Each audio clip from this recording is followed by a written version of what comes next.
Assalamualaikum warahmatullahi wabarakatuh. Peserta didik yang selalu semangat dalam menuntut ilmu. Bagaimana kabar kalian? Sehat? Bahagia? Alhamdulillah. Semoga kesehatan dan kebahagiaan selalu menyertai kalian semua.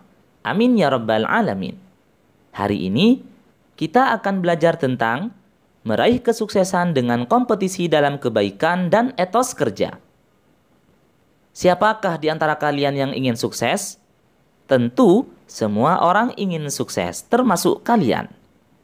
Namun perlu diketahui bahwa untuk meraih kesuksesan tersebut bukanlah perkara mudah. Kalian harus mampu mengatasi semua hambatan, tantangan dan rintangan dengan ketekunan dan kerja keras. Di samping itu, doa dari orang tua dan guru juga sangat dibutuhkan agar Allah Subhanahu wa Ta'ala yang Maha Pemberi rezeki memberi jalan kemudahan dan keberkahan. Perlu kalian ketahui bahwa Alladzi khalaqal mauta wal hayata. Allah Subhanahu wa Ta'ala menciptakan kematian dan kehidupan. Liyabluwakum ayyukum ahsanu amala. Untuk menguji siapakah yang terbaik amalnya. Manusia akan hidup di akhirat selama-lamanya, sedangkan dunia hanya tempat singgah sementara. Agar memperoleh kebahagiaan di akhirat, kalian harus memperbanyak amal soleh selama hidup di dunia. Seseorang dikatakan sukses apabila memperoleh kebahagiaan di akhirat dan di dunia sekaligus. Namun, kita meyakini bahwa kesuksesan sejati adalah suksesnya hidup di akhirat. Untuk meraih kesuksesan tersebut, kalian harus menggunakan petunjuk ajaran Islam.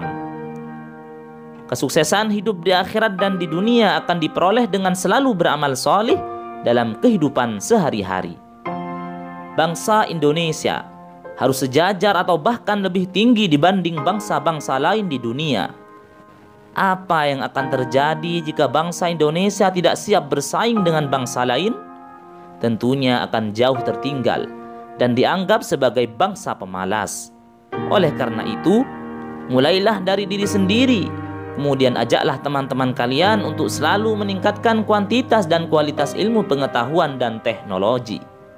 Saat ini semua negara di dunia, termasuk Indonesia, sedang berkompetisi dalam menemukan vaksin virus corona.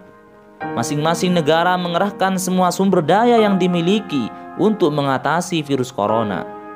Pada kondisi pandemik seperti inilah, kualitas sumber daya manusia sebuah negara benar-benar diuji kualitasnya. Bukan sekedar bertahan menghadapi pandemik, tapi mampu mengatasinya dengan baik. Oleh karena itu, kalian harus mempersiapkan diri dengan sebaik-baiknya agar mampu tampil lebih unggul dibanding bangsa-bangsa lain di dunia. Ciptakanlah suasana berlomba dalam kebaikan di mana saja kalian berada, terutama di lingkungan sekolah.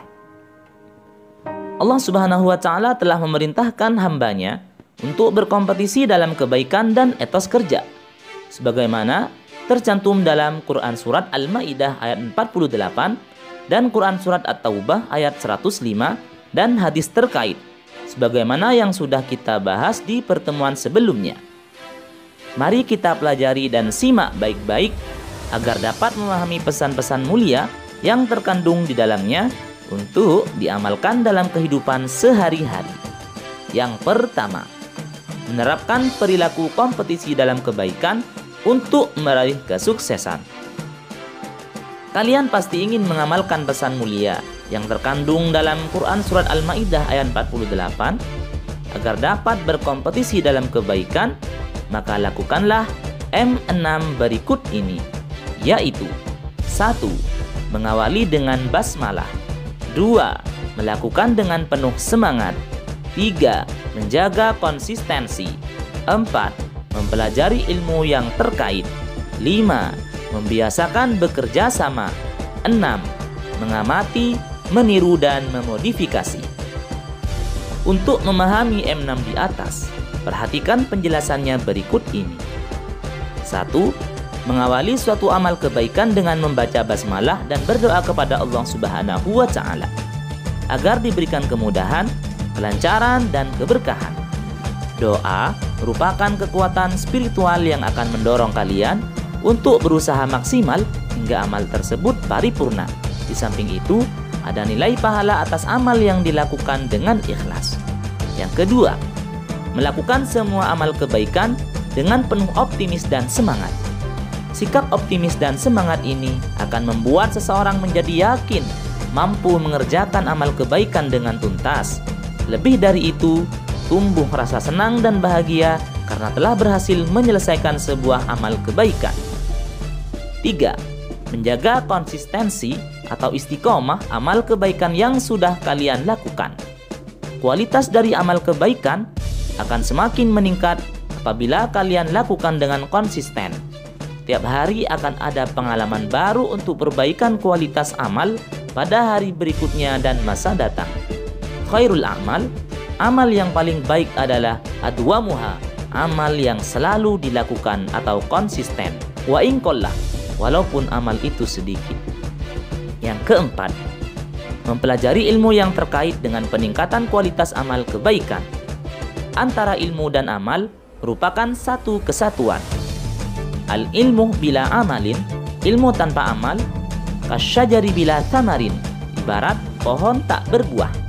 Demikian pula, wa kullu man bi ghairi ilmin ya'malu, beramal tanpa ilmu, a'maluhu mardudatun la tuqbalu, akan mengakibatkan amal tersebut tertolak. Menambah bekal ilmu dapat kalian lakukan dengan belajar di lembaga pendidikan formal maupun non-formal. Yang kelima, membiasakan diri beramal secara bersama-sama dengan melibatkan orang banyak. Dalam hal ini, bukan berarti mengabaikan amaliyah yang sifatnya pribadi. Keterlibatan banyak orang dalam suatu amal kebaikan akan membuat nilai amal tersebut semakin baik, karena akan semakin banyak manfaat dan kemaslahatan yang dapat dirasakan oleh masyarakat luas. Lebih dari itu, akan memperkuat tali silaturahim dan memperkokoh persatuan dan kesatuan bangsa. Sedangkan yang keenam, mengamati, meniru dan memodifikasi amal kebaikan yang telah dilakukan oleh orang lain. Hal ini akan memudahkan dan memotivasi seseorang dalam beramal soleh. Karena sudah dicontohkan oleh orang lain, maka harus ada usaha untuk meningkatkan kuantitas dan kualitas amal tersebut agar lebih baik dan nilai manfaatnya menjadi lebih besar. Setelah kalian melakukan M6 di atas, tentu banyak manfaat yang diperoleh dari perilaku kompetisi dalam kebaikan. Di antara manfaat tersebut adalah sebagai berikut. Yang pertama, memperoleh ridha dan pahala dari Allah Subhanahu wa Ta'ala. Allah Subhanahu wa Ta'ala akan memberikan pahala kepada kalian jika melakukan pekerjaan dengan ikhlas. Kesuksesan tertinggi bukanlah sukses duniawi, tetapi kesuksesan tertinggi adalah ridha dari Allah Subhanahu wa Ta'ala. Yang kedua, menjadi manusia yang bermanfaat. Khairun nas anfa'uhum binnas. Manusia terbaik adalah manusia yang mampu menebar manfaat dan kemaslahatan sebesar-besarnya kepada masyarakat. Nilai sebuah kebaikan akan berlipat ganda jika mampu memberikan manfaat yang besar untuk masyarakat luas. Yang ketiga, mempercepat penyelesaian pekerjaan. Keinginan untuk menyelesaikan pekerjaan ini didasari oleh motivasi untuk menyelesaikan pekerjaan lainnya. Jika menunda suatu pekerjaan, maka pekerjaan yang lain ikut terbengkalai. Di samping itu, ada kompetitor yang memicu peningkatan kinerja.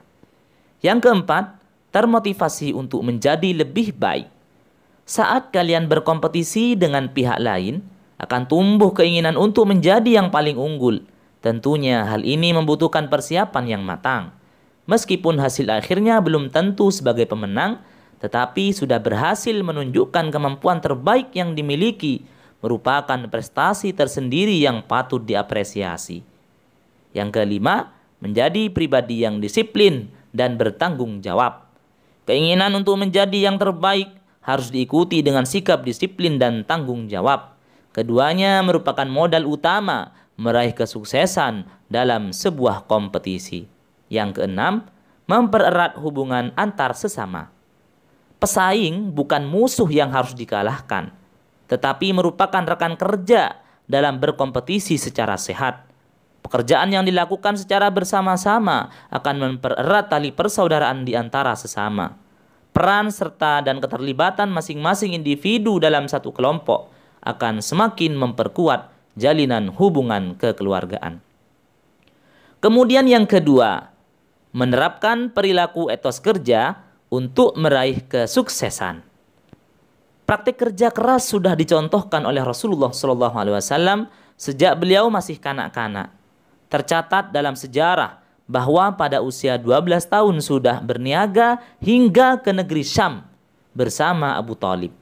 Demikian pula sahabat Abu Bakar, Umar bin Khattab, Utsman bin Affan, dan Ali bin Abi Thalib merupakan figur teladan dalam bekerja keras. Pada suatu hari, Rasulullah SAW masuk ke masjid dan melihat Abu Umamah, salah satu sahabat Ansor, sedang duduk termenung seperti sedang merasa susah. Nabi SAW bertanya, "Mengapa engkau duduk sendirian di masjid? Padahal ini bukan saatnya mengerjakan sholat." Abu Umamah menjawab, "Saya ini sedang banyak hutang, pailit dan tidak punya semangat untuk bekerja. Saya selalu diliputi perasaan cemas dan ragu." Mendengar jawaban tersebut, Rasulullah SAW memberi nasihat kepada Abu Umamah.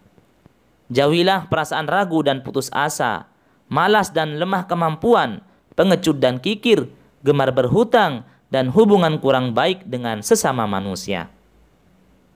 Abu Umamah bersungguh-sungguh melaksanakan semua nasihat tersebut.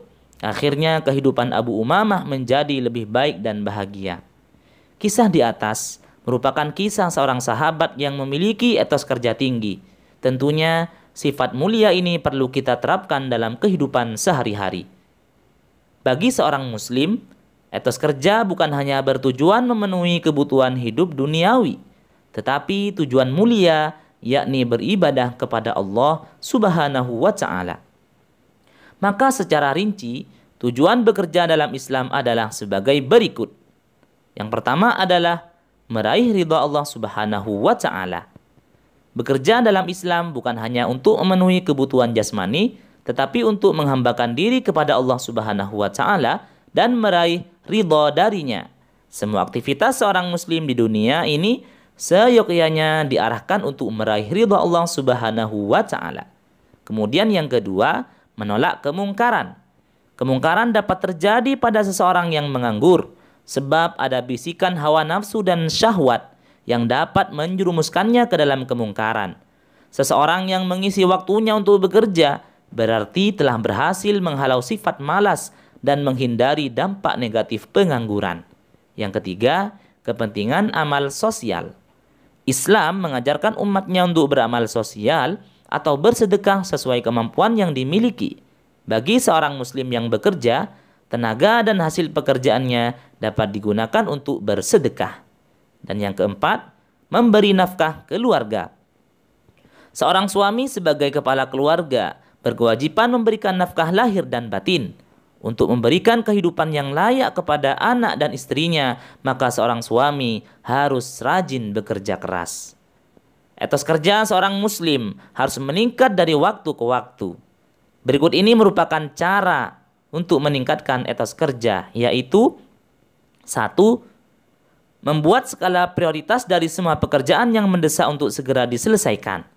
Memilih dan menentukan sebuah pekerjaan yang akan diselesaikan dalam waktu dekat akan meringankan beban pikiran. Sebab pikiran yang terlalu berat akan menghambat terselesaikannya sebuah pekerjaan. Kemudian yang kedua, meningkatkan semangat, pengetahuan dan keterampilan yang menunjang pekerjaan. Pengetahuan yang luas dan mendalam tentang hal-hal yang terkait dengan pekerjaan akan sangat menunjang bagi peningkatan etos kerja. Lebih dari itu, keterampilan atau skill dan semangat tinggi akan semakin meningkatkan kualitas dan kuantitas hasil pekerjaan.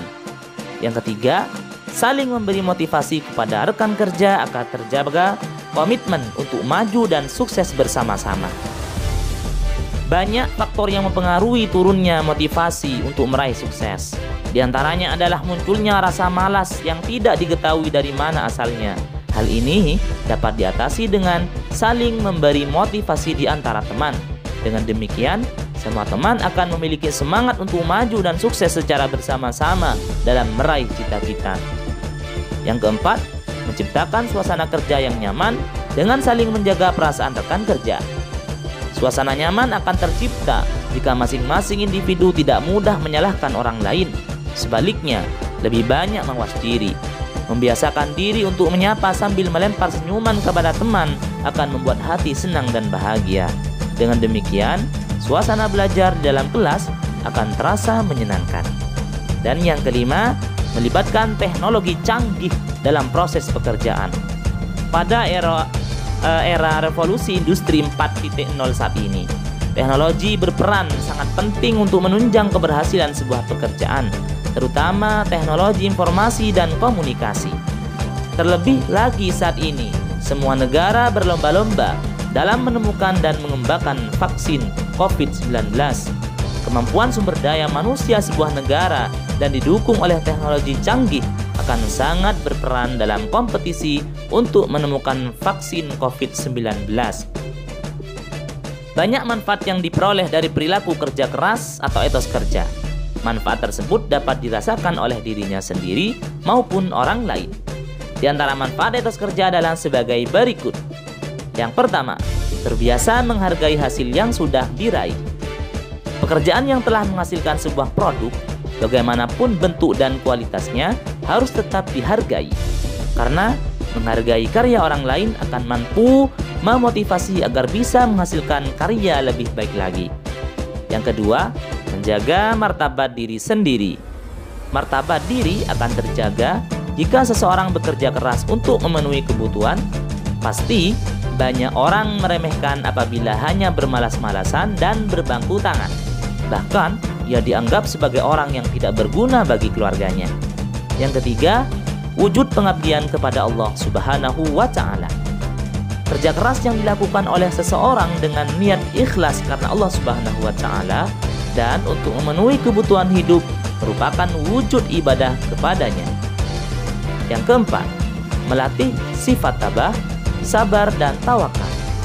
Setiap pekerjaan yang dilakukan dengan sungguh-sungguh pasti akan menghadapi hambatan. Dengan senantiasa bekerja keras, maka akan muncul sifat tabah, sabar, optimis, serta tawakal. Pada hakikatnya, kesuksesan merupakan karunia Allah Subhanahu wa Ta'ala. Kegagalan adalah sukses yang tertunda, karena Allah Subhanahu wa Ta'ala selalu menghendaki kebaikan pada hambanya yang bertakwa. Peserta didik yang berbahagia, demikianlah pembelajaran kita hari ini. Semoga bermanfaat, dapat dipahami dan diaplikasikan dalam kehidupan sehari-hari. Akhirnya, wassalamualaikum warahmatullahi wabarakatuh.